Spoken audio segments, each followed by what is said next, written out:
नमस्कार, आप सबका स्वागत है MH1 न्यूज पर। भाजपा एक संगठन के रूप पर कार्य करती है और उसके अलग अलग संगठन हैं। आज जिस तरीके से एक बहुत बड़ा संगठन भाजपा का हो चुका है, तो उसके पीछे एक कारण है कि अलग अलग संगठन है, चाहे मोर्चे हैं, वो एक सिंक्रोनाइजेशन में एक पहिए की तरह सब काम पुर्जों की तरह कार्य करते हैं। मेरे साथ इस वक्त मौजूद हैं भारतीय जनता पार्टी के SC मोर्चा के राष्ट्रीय अध्यक्ष लाल सिंह आर्या। इनसे बातचीत करेंगे और इनसे समझेंगे, कई मुद्दों के ऊपर बातचीत करेंगे। सबसे पहले बहुत बहुत स्वागत है आपका लाल सिंह आर्या जी MH1 में। राष्ट्रीय अनुसूचित जाति मोर्चा भाजपा ये किस तरीके से कार्य करता है और एक दलित SC भाईचारे में भाजपा का स्थान बनाने में इसका कितना योगदान है? भारतीय जनता पार्टी की एक संगठन है, मूल संगठन जिसे भारतीय जनता पार्टी कहते हैं, लेकिन उसके कुछ विंग हैं, कुछ मोर्चे हैं, कुछ प्रकोष्ठ है। उसमें 7 मोर्चों में एक मोर्चा अनुसूचित जाति मोर्चा भी है, जिसका काम संगठन विस्तार, अनुसूचित जाति के क्षेत्रों में भारतीय जनता पार्टी की स्वीकार्यता बढ़ाना, कार्यकर्ताओं का निर्माण करना, केंद्र और प्रदेशों में अनुसूचित जाति के कल्याण, सम्मान और विकास के लिए की गई योजनाओं की नीचे तक जानकारी भेजना, ये कहीं ना कहीं इस मोर्चे का उद्देश्य रहता है। कहीं दलितों पर कोई आक्रमण हो रहा है, कोई परेशानी हो रही है, तो उनके संघर्ष के लिए उनके साथ खड़े रहना, ये कहीं ना कहीं मोर्चा इस माध्यम से समाज के बीच में जाता है, जोड़ता है और पार्टी के लिए एक टीम खड़ी करता है। लेकिन आपका जो कार्यकाल है उससे पहले भी तो कितना मानते हैं, कितना दलितों पे अत्याचार क्या रुक गए, या ऐसी कोई नीतियां जो बनाई गई हैं जो आप कह सकें कि देखिए ये भाजपा ने नीति बना दी दलितों के लिए, SC भाईचारे के लिए, ये देखिए बेस्ट है? मुझे लगता है किसी भी जाति विशेष पर या कोई भी अपराध होता है जो समाज को स्वीकार नहीं है या संविधान के विरुद्ध है, कानून के विरुद्ध है, मुझे लगता है इसमें एक जनजागरण जो जनमानस का होता है वो आवश्यक है। एक सोच डेवलप हो कि हमको किसी का दूसरे का नुकसान नहीं करना है, किसी बहन के साथ कोई घटनाक्रम नहीं करना है, किसी जाति विशेष के आदमी के साथ हमको अन्याय नहीं करना है। ये जन जागरण का विषय है। मैं कह सकता हूँ जहाँ भी भारतीय जनता पार्टी की सरकारें हैं, वहाँ दलित हो, आदिवासी हो, पिछड़ा हो या अल्पसंख्यकों का मामला भी हो, कहीं ना कहीं वो घटनाक्रम बड़ी संख्या में कम होते हैं। तो एक प्रयास कानून की तरफ से होता है, एक प्रयास सामाजिक जागरण से भी होता है, और एक बड़ा हिस्सा होता है जिसमें कहीं ना कहीं शिक्षा का भी एक स्थान होता है। तो मैं ये कह सकता हूँ कि मैं ये नहीं कह सकता कि किसी समाज वर्ग पर अत्याचार नहीं होता है, तो वो सामान्य वर्ग हो, चाहे पिछड़ा हो, चाहे SC हो, चाहे मुस्लिम हो, अगर कहीं अपराध होता है तो अपराधी को समय पर सजा मिले, उसके खिलाफ अपराध पंजीबद्ध हो और अपराधी के मन में भय उत्पन्न किया जाए, कानून का डर पैदा किया जाए, ताकि अपराधों पर अंकुश लग सके। और भारतीय जनता पार्टी की सरकार है इसमें बहुत आयत संख्या में सफल भी हुई है। साथ ही लोगों को आर्थिक मोर्चे पर ताकत देना, जैसे 2014 से पहले गरीबों के लिए पक्के मकान के लिए पैसा नहीं था, तो गरीब कहीं से भी उधार पैसा लेता था तो उसका शोषण होता था।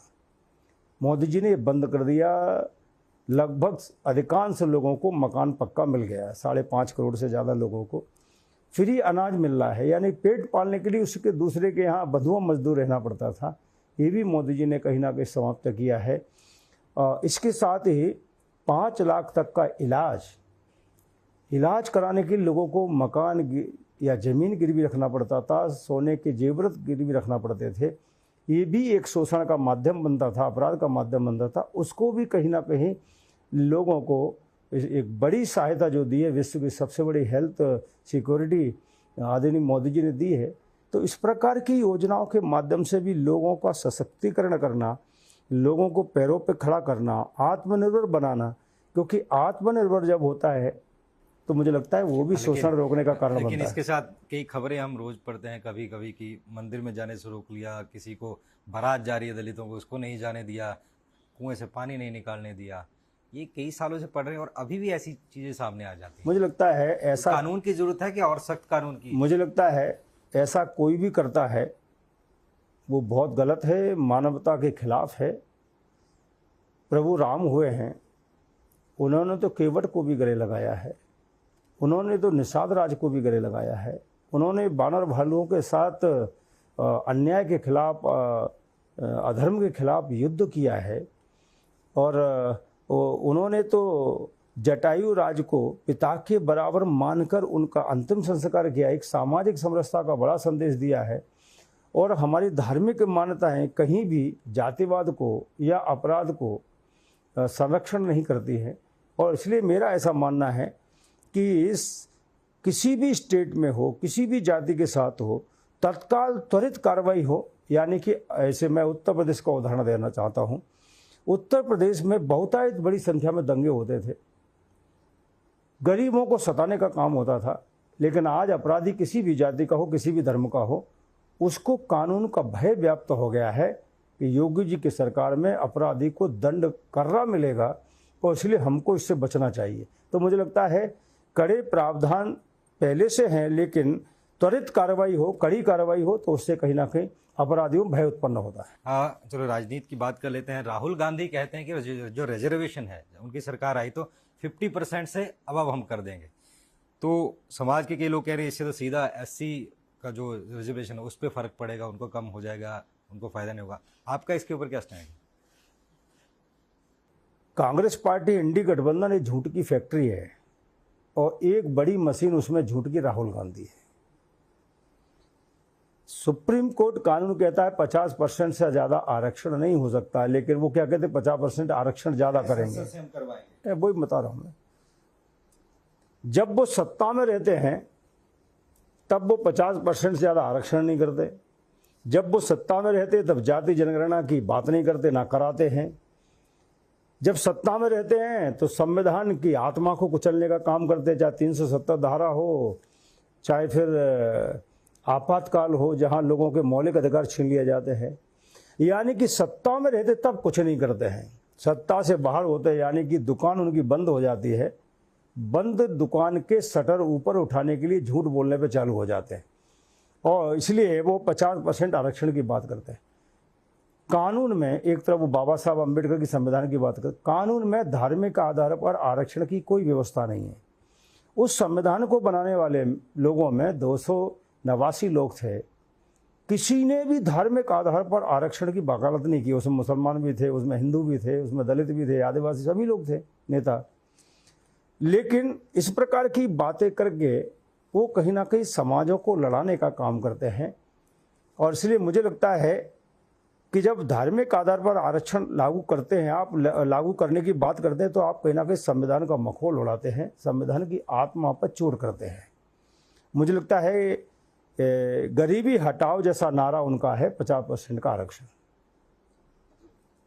होगा नहीं। मुझे लगता है कांग्रेस पार्टी सत्ता में बहुत लंबे समय तक आने वाली नहीं है, क्योंकि कांग्रेस पार्टी की पोल खुल गई है। ना वो गरीबों की हितैषी है, ना वो दलितों की हितैषी है, ना वो संविधान की हितैषी है, ना वो मुझे तो लगता है कभी कभी वो राष्ट्र हितैषी भी नहीं है। लेकिन उन्हीं के इंडिया गुट जो है, अब यूपी की ही बात कर लें, वहाँ पर PDA फैक्टर चल रहा है।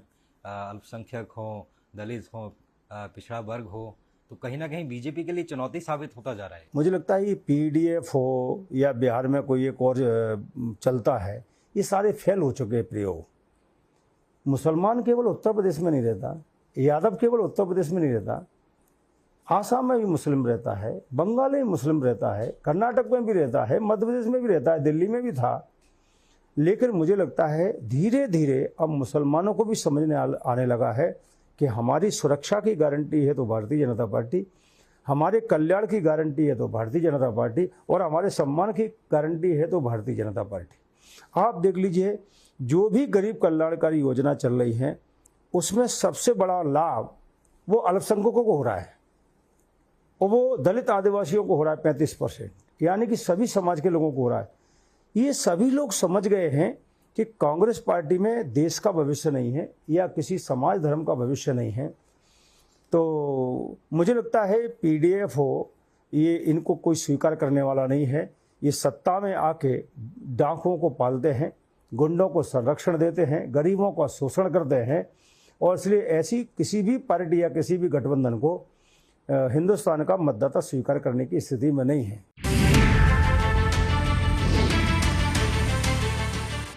सर, कई दिन हो गए, डिले होता जा रहा है, भाजपा राष्ट्रीय अध्यक्ष नहीं चुन पा रही। अब तो इस संसद में अखिलेश यादव तक कहना शुरू कर दिया कि आप अपना अध्यक्ष नहीं चुन पा रहे। कहाँ बात अटक रही है?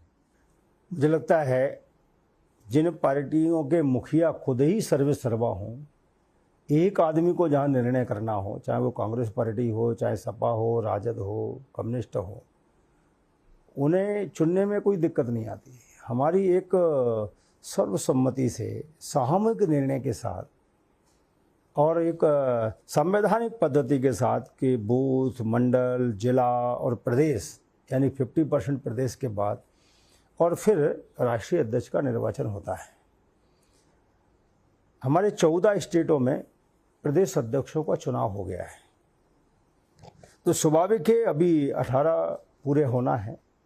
स्वाभाविक है पार्टी से बड़ा देश होता है, और जहां वर्तमान परिस्थितियां जब निर्मित कुछ उस प्रकार की हो रही हों तो पार्टी को कहीं ना कहीं पीछे किया जाता है। और इसलिए आप देखिए कि जब युद्ध का माहौल है तो पार्टी अध्यक्ष का चुनाव महत्वपूर्ण नहीं था, देश को जिताना महत्वपूर्ण था, देश की जनता को न्याय दिलाना जरूरी था। तो मुझे लगता है कि हमारा राष्ट्रीय नेतृत्व इतना सक्षम है और भारतीय जनता पार्टी के पास एक से एक बड़े नेता ऐसे हैं जो संगठन को चलाने में माहिर हैं, जो बूथ से लेकर और प्रदेश अध्यक्ष, राष्ट्रीय पदाधिकारी तक बने हैं।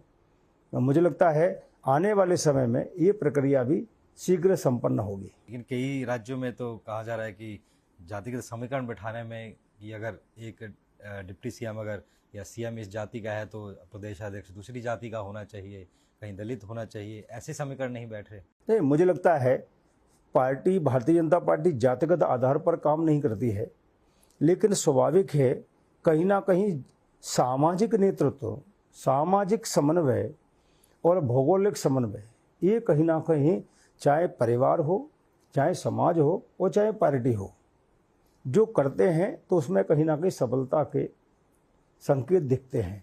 भारतीय जनता पार्टी भी लगातार गरीब से गरीब तबके के का भी नेतृत्व मिले, यानी कि सभी समाजों को समाहित करने का नेतृत्व मिले, इस प्रकार का आज नहीं लंबे समय से निर्णय होता आ रहा है और हमारा तो आधार ही अंत्योदय है। तो इसलिए मुझे लग रहा है आने वाले समय में शीघ्र ये संगठनात्मक प्रक्रिया पार्टी के राष्ट्रीय नेतृत्व में संपन्न होगी।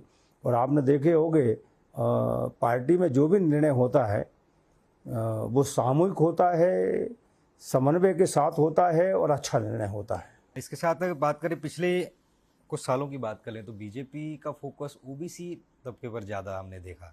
तो क्या ज़्यादा फोकस ओबीसी की तरफ हो गया है, एससी वर्ग की तरफ उतना फोकस नहीं रहा? तो हम देख रहे हैं ओबीसी का नेता हों, ओबीसी के लिए फलानी योजना, ऐसी चीज़ें अनाउंसमेंट होती रही हैं। मुझे लगता है ये कहना उचित नहीं है। आप 2014 से और अटल जी के कार्यकाल से अभी तक का देख लीजिए। पिछली बार जब केंद्रीय मंत्रिमंडल बना था उसमें 11 आदिवासी पहली बार मंत्री बने, 11 महिला पहली बार मंत्री बने, 28 पिछड़े वर्ग के पहली बार मंत्री बने और 12 दलित पहली बार मंत्री बने। तो इसी प्रकार के निर्णय कहीं ना कहीं हो रहे हैं। किसी समाज विशेष को ज़्यादा कम का विषय नहीं है, सभी समाजों को प्रतिनिधित्व देना, सभी समाजों में हमारा जो अच्छा नेतृत्व है और जो देश की सेवा करने में संलग्न है, नैरेटिव सामाजिक दृष्टि से कुछ अच्छा काम करने के नवाचार करते हैं, तो स्वाभाविक इस प्रकार के नेतृत्व को संगठन खड़ा करता है, सत्ता में भी उनको जगह मिलती है। और मुझे लगता है यही आधार पार्टी का है कि अच्छे कार्यकर्ता आगे बढ़े, जो समाज की, देश की सेवा करने में और नवाचार करने में माहिर हों। तो इसलिए हर समाज को पार्टी ने नेतृत्व दिया है। अगर पिछड़े वर्ग से मोहन यादव जी को बनाया है तो ब्राह्मण भजन लाल जी को ही बनाया है, पिछड़े वर्ग से अगर सैनी जी को बनाया है तो सामान्य वर्ग से योगी जी को भी बनाया है। तो इस प्रकार का दलितों के 2 डिप्टी सीएम भी बनाए हैं, तो आदिवासी से 2 सीएम भी बनाए हैं। अच्छा, इसी में जुड़ी मैं एक बात पूछूंगा कि ठीक है, आपने कहा कि बीजेपी तो प्रतिनिधित्व दे रही है, तमाम चीज़ें दे रही है दलितों को, समाज भी क्या बीजेपी को चुनकर उस तरीके भेज रहा है? क्योंकि मुस्लिम्स की बात करें, अब मुस्लिम को कहा जाता है कि अगर वो जिता के नहीं भेज रहे तो आगे मंत्री कैसे बनेंगे? तो समाज क्या बीजेपी पर भरोसा रख के जिता के भेज रहा है? मैं ऐसा मानता हूं कि 1951 में जब हमारी यात्रा प्रारंभ हुई थी तब हम इतनी बड़ी पार्टी नहीं थे, एशिया के विश्व के इतनी बड़ी पार्टी नहीं थे। धीरे धीरे हमने कार्यकर्ताओं की एक टीम खड़ी करी बूथ लेवल तक। सत्ताएं हमारे पास आई तो सत्ता के माध्यम से हमने समाज की जो सेवा की, विकास जो किया, जन कल्याण किया, उसके कारण कहीं ना कहीं भारतीय जनता पार्टी के प्रति, मोदी जी के प्रति, अटल जी के प्रति श्रद्धा और सम्मान पैदा हुआ। और उसी का परिणाम है कि भारतीय जनता पार्टी आज विश्व की सबसे बड़ी पार्टी है। राज्य में देखो तो 18 राज्यों में हमारी सरकारें हैं, मिली जुली सरकारें भी है, केंद्र में भी हमारी तीसरी बार सरकार है। ये इस बात का द्योतक है कि मोदी जी और भारतीय जनता पार्टी ये कहीं ना कहीं समन्वय के साथ काम कर रहे हैं। सभी समाजों को, जातियों को कल्याण, अब देखिए एक मंत्र है, सबका साथ, सबका विकास, सबका विश्वास। तो जो भी जन कल्याणकारी करी योजना है वो सभी के लिए है। आज 4 लेन 6 लेन बनना है तो सभी के लिए है। आज सुरक्षा के बड़े मापदंड तय कर रहे हैं तो सभी की सुरक्षा का दायित्व है। आज अगर धार्मिक अगर हम कोई पुनरुत्थान कर रहे हैं तो सबके लिए है। यानी कानून की सरकार और सबके लिए सरकार, ये मोदी जी का एक बड़ा मंत्र है। और इसलिए मैं कह सकता हूँ दलित और आदिवासी भी ये भारतीय जनता पार्टी के लिए दोयम दर्जा नहीं है, ये वोट बैंक नहीं है, बल्कि एक श्रद्धा विश्वास का केंद्र है। और इसलिए जो लंबे समय तक कांग्रेस की सरकारों में भी दलितों को, आदिवासियों को वो सम्मान नहीं मिला, वो सशक्तिकरण की योजना नहीं बनी, वो आज नरेंद्र मोदी जी के नेतृत्व में हो रही है। क्या आप बोल रहे हैं कि हाथी और पंजे से छिटक रहा है दलित वोट बैंक जो था? मुझे लग रहा है जो सत्ता में रहकर दलित आदिवासी का भला नहीं करते तो स्वाभाविक है लंबे समय तक वो समाज नहीं रहते। जहाँ तक दलित आदिवासियों का सवाल है तो मैं देखो हमारी दूसरी बार सरकार महाराष्ट्र में बनी, दलित समाज ने बड़ी संख्या में हमको वोट दिया है। हरियाणा में हमारी तीसरी बार सरकार बनी, बड़ी संख्या में वोट दिया है। दिल्ली में 29 साल बाद सरकार बन रही है, भारतीय जनता पार्टी को बड़ा वोट बैंक दिया है। मध्य प्रदेश में हम 5वीं बार सरकार में आए, दलित समाज और आदिवासी समाज ने बड़ा वोट दिया है। पहली बार हम आज़ादी के बाद उड़ीसा में सरकार बना रहे हैं, दलित और आदिवासी समाज ने बड़ी संख्या में वोट दिया है। छत्तीसगढ़ में बड़ी संख्या में दलित आदिवासी ने वोट दिया है। बंगाल में 60% वोट लगभग एससी का भारतीय जनता पार्टी को मिला, 3 से हम 77 सीटों पर पहुंच गए। तो जहां सरकारें बन रही हैं वहाँ दलितों ने भी बड़ी संख्या में वोट दिया है, आदिवासी ने बड़ी संख्या में दिया है। और अब तो मुस्लिम समाज भी ये बड़ी संख्या में वोट देने के लिए आगे बढ़ रहा है। कई प्रदेशों में 9%, 10%, 12% वोट दिया है। तो अब मुस्लिम समाज को भी समझ में आ रहा है कि नहीं, हमारा भला इसी में है।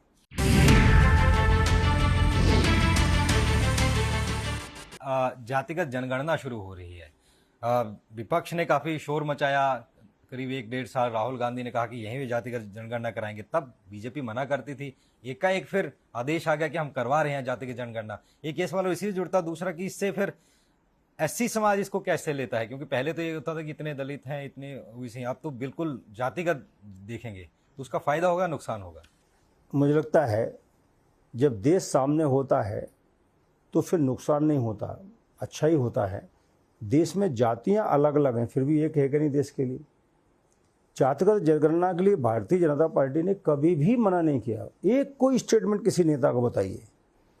केवल कांग्रेस पार्टी, इंडी गठबंधन शोर मचा रही थी, जाति जनगणना कराइए, जाति जनगणना। अरे जब निर्णय का स्थिति आएगी तभी तो आप कहेंगे कि मना कर रहे हैं कि सही कर रहे हैं। मोदी जी ने जब वो विषय जातिगत जनगणना का आया तब उन्होंने निर्णय जातिगत जनगणना के पक्ष में लिया है, और इसलिए एक स्वागत योग्य कदम है। कांग्रेस पार्टी के खाने के दांत कुछ हैं, दिखाने के कुछ है। इसलिए मैंने कहा है कि कांग्रेस झूठ की फैक्ट्री है कि 1947 से लगातार मनमोहन सिंह जी तक 60 साल सत्ता में रही है, जातिगत जनगणना क्यों नहीं कराई? नहीं कराई कभी। तो खुद जातिगत जनगणना कराते नहीं है, केवल भारतीय जनता पार्टी में के खिलाफ दलित आदिवासी कैसे जाए, उसको भड़काने का काम कैसे करना है। तो ये एक षड्यंत्र बहुत बड़ा है। मैंने कहा ना कि राहुल गांधी और इंडी गठबंधन ये दलित आदिवासी को भड़काकर, लड़ाकर केवल वोट कमाना चाहते, उनको भला नहीं करना चाहते। उनको अगर भला करना होता तो ज्यादा करना खुद कराते। उनको भला करना होता तो आज कह रहे 50% से ज़्यादा आरक्षण है वो खुद दे रहे होते। अगर उनका भला करना होता तो उनके गरीब कल्याणकारी योजनाएं बनाते जो मोदी जी बना रहे। तो कुल मिलाकर उन्हें करना, सत्ता में जब रहते तब कुछ नहीं करना है, विपक्ष में है तो षड्यंत्र पूर्वक ऐसे मुद्दों को उठाना जिससे एक विद्रोह पैदा हो, देश में अशांति पैदा हो, सामान्य वर्ग को और दलित आदिवासियों को आपस में कैसे लड़ाया जाए, इस प्रकार का षड्यंत्र होता पर ये भी कहा जा रहा है कि बीजेपी ने मुद्दा ही छीन लिया। बिहार चुनाव में यही मुद्दा लेके जाने वाले तो मुद्दा ही छीन लिया। मुझे लग रहा है मुद्दा का विषय नहीं है। भारतीय जनता पार्टी को अभी जुमे 11 साल सत्ता में हुए मोदी जी को, जिन्होंने 60 साल सत्ता में रहा, देश को सशक्त नहीं बना पाया, ताकतवर नहीं बना पाया। 25 करोड़ लोगों को गरीबी रेखा से बाहर लाए हैं। गरीब कल्याणकारी योजनाओं से मोदी जी कांग्रेस नहीं कर पाई। देश को विकास से नहीं जोड़ पाया, मोदी जी ने जोड़ कर दिखा दिया। कहा जम्मू कश्मीर के चिनाब नदी का सबसे ऊंचा पुल बना के दे दिया और आज चारों धाम की यात्रा पर आप 4 लेन से जा सकते हैं। आज देश भर में एयर कनेक्टिविटी, रेल कनेक्टिविटी बहुत बड़ी संख्या में बढ़ा दी है। दलित और आदिवासी जिन्हें अपना महापुरुष मानते हैं, जिन्हें कांग्रेस ने कभी भी जयंतियां, बलिदान दिवस नहीं मनाए, वो भी भारतीय जनता पार्टी मनाने का काम कर रही है। यानी कि सबका साथ सबका विकास का एक संदेश जो मोदी जी को देना चाहिए वो दे रहे हैं। और अभी हाल ही का देख लीजिए, अभी युद्ध हुआ है पाकिस्तान से। हमने युद्ध नहीं किया, युद्ध उन्होंने थोप दिया, लेकिन पहलगांव का बदला कह कर लिया कि हम लेंगे बदला। आप देख लीजिए, पाकिस्तान की जनता को कोई नुकसान नहीं होने दिया, टारगेट केवल आतंकवादियों के गढ़ को किया। क्योंकि पाकिस्तान ने सोचा युद्ध कर दें, वो तो फिर भी कांग्रेस सवाल लेकिन सेशन बुलाया जाए, लेकिन मोदी जी ने उसका जवाब 37 मिनट में बड़ी तबाही पाकिस्तान में मनाकर घुटनों पर ला दिया। अब जहां तक कांग्रेस पार्टी के द्वारा प्रश्न पूछे जाने वाले विषय हैं, मैं कह सकता हूं कांग्रेस पार्टी इंडी गठबंधन वो भाषा बोल रही है जो पाकिस्तान को मदद करे। क्योंकि पाकिस्तानी भाषा बोलना, इसके पीछे एक षड्यंत्र और हो सकता है, और वो षड्यंत्र ये है कि पाकिस्तान को चीन सपोर्ट करता है। तो कहीं चीन के इशारे पर तो ये काम नहीं कर रहे कांग्रेस के लोग। और इससे मुझे लगता है जब वो पूछते हैं लाशें कितनी हैं, जब वो पूछते हैं प्लेन खत्म हुआ कि नहीं हुआ, जब वो ऐसी बातें करते हैं, तो मुझे लगता है, शंका होती है कि कांग्रेस कहीं ना कहीं पाकिस्तान को लाभ देना चाहती है। क्योंकि राहुल गांधी के बयान, इंडी गठबंधन के नेताओं के बयान ही पाकिस्तान इकट्ठा करके और संयुक्त राष्ट्र संघ में ये बात उठा दी, देखो साहब उनके लीडर कह रहे हैं। तो मुझे लगता है देश के खिलाफ किसी प्रकार का भी भाषा किसी को भी शोभा नहीं देता है। मैं लगातार संपादकीय पढ़ता हूँ, समाचार पत्र पढ़ता हूँ, टीवी देख रहा हूँ, कोई भी एंकर, कोई भी टीवी आज राहुल गांधी की इंडी गठबंधन के नेताओं की भाषा का समर्थन नहीं कर रहा है। क्यों? क्योंकि उनके लिए देश पहले है, इनके लिए कांग्रेस पार्टी इंडी गठबंधन की वोट पहले है। चलिए अब आखिरी में चलते चलते बिहार चुनाव पे बात करेंगे हम। बिहार चुनाव में दलित समाज किसके साथ मानते हैं और कितना योगदान, और साथ में हाल ही का, कल ही का एक इंसिडेंट, खुद के बेटे को लालू प्रसाद यादव ने 6 साल के लिए निष्कासित कर दिया है। क्या बीजेपी को एक अस्त्र मिल गया है लालू के खिलाफ इस चुनाव में? भारतीय जनता पार्टी या इंडी गठबंधन जहां चुनाव लड़ती है वहां जातिगत आधार पर नहीं, धार्मिक आधार पर नहीं, विकास के आधार पर, जन कल्याण के आधार पर चुनाव लड़ती है। बिहार में भी चुनाव भारतीय जनता पार्टी जन कल्याण और विकास के आधार पर चुनाव लड़ने वाली है। आदरणीय मोदी जी का नेतृत्व में भारत में जो चौमुखी विकास हुआ है वो एक आधार है। और जहाँ तक लालू के परिवार की बात है तो मुझे लगता है कि वो इतनी गंदगी में धंसे हुए हैं कि आम जनता उनसे हिसाब मांगेगी। चाहे बेटे का मामला हो, चाहे बाप का चारा घोटाले का मामला हो, ठीक है ना। तो ये घोटाले इतने करके बैठे हैं और इसलिए जनता उन पर विश्वास नहीं करती है। बिहार में भी दलित समाज का वोट हो, चाहे कुशवाहा समाज का वोट हो, चाहे ठाकुर ब्राह्मण समाज का वोट हो, चाहे आदि, भारतीय जनता पार्टी का ये गठबंधन फिर से बिहार में बड़ी सीटें लेकर आने वाली है। जैसे मध्य प्रदेश में लोग कह रहे सरकार गई लेकिन जो है ज़्यादा सीटें जीत कर आए, ये दिल्ली में सरकार नहीं बन सकती, लेकिन जनता ने और कार्यकर्ताओं की मेहनत से हम चुनाव जीते, मुद्दों पर चुनाव जीते। हरियाणा में गई कांग्रेस आई, बीजेपी गई, लेकिन बीजेपी आई, कांग्रेस गई, क्योंकि ये विश्वास और श्रद्धा मोदी जी के प्रति पैदा हुआ है, भारतीय जनता पार्टी के प्रति पैदा हुआ है। और इसी विश्वास श्रद्धा के आधार पर, विकास के आधार पर हम बिहार में भी 2/3 बहुमत की बड़ी सरकार बनाएंगे। धन्यवाद बात करने के लिए लाल सिंह जी, हमें वक्त देने के लिए। तो ये थे भाजपा एससी मोर्चा के राष्ट्रीय अध्यक्ष लाल सिंह जी, जिन्होंने हमसे कई मुद्दों पर बातचीत की और अपने विचार रखे। खबरों के लिए आप देखते रहिए MH1 न्यूज़। फिलहाल हमारा सफ़र यहीं तक था। धन्यवाद।